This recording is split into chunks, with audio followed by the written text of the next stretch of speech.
अनेक गंभीर गुन्हे दाखल असलेले परागंदा आरोपींचा मिरज सांगली परिसरात खुलेआम वावर सुरू आहे. गुन्हेगारी पार्श्वभूमी असलेले आणि आर्थिक गुन्ह्यातही परागंदा असलेले अनेक आरोपी उघडपणे फिरतात. गुन्हा दाखल असताना सुद्धा जामीन मिळण्याच्या अगोदरच काही जण मिरजमधील आंदोलनात सुद्धा सहभागी झाले होते. तर सांगलीतील सराईत गुन्हेगार बाळू भोकरे हा परागंदा असला तरी तो शहरात मोकाटपणे फिरतोय. त्यामुळे नागरिक दहशतीखाली आहेत. सांगली जिल्ह्यात खून, चोरी, घरफोड्यासारखे गुन्हे घडतात, तर दुसरीकडे गंभीर गुन्हे दाखल असताना सुद्धा त्यातील कागदोपत्री परागंदा असलेले आरोपी मात्र उघडपणे शहरात फिरतात. सांगलीतील सराईत बाळू भोकरे याच्यावर यापूर्वी महिलांची छेडछाड, विनयभंग, खून, आरमायकट, मारामारी, दरोडा यासारखे अनेक गंभीर गुन्हे दाखल होते.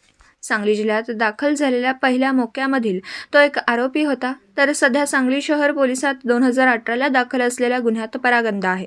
त्याच्यावर आता जीवे मारण्याचा प्रयत्न, खंडणी स्वरूपात पैशाची मागणी करणे, हत्यारांनी डोक्यात वार करणे या स्वरूपाचा गुन्हा दाखल आहे. परागंदा असला तरी तो मात्र सांगली शहर मोकाटपणे फिरतोय.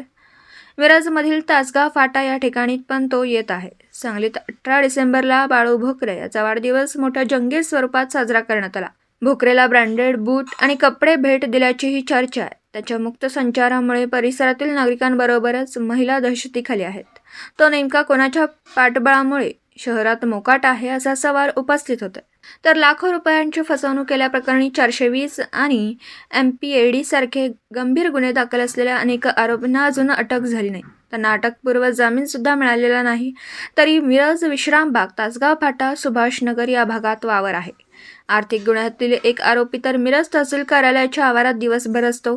फिर्यादींनी संबंधित पोलीस ठाण्यात याबाबत माहिती घेतली की तो आरोपी परागंदा असल्याचे आणि आम्ही त्याचा शोध घेतोय असं उत्तर मिळतं. वास्तविक पाहता यातील बरेचसे आरोपी उघडपणे शहरात फिरतात. अटक न करता आरोपींना जामीन मिळण्याची वाट पोलीस बघत आहेत का, अशा उलटसुलट चर्चा सुरू आहेत.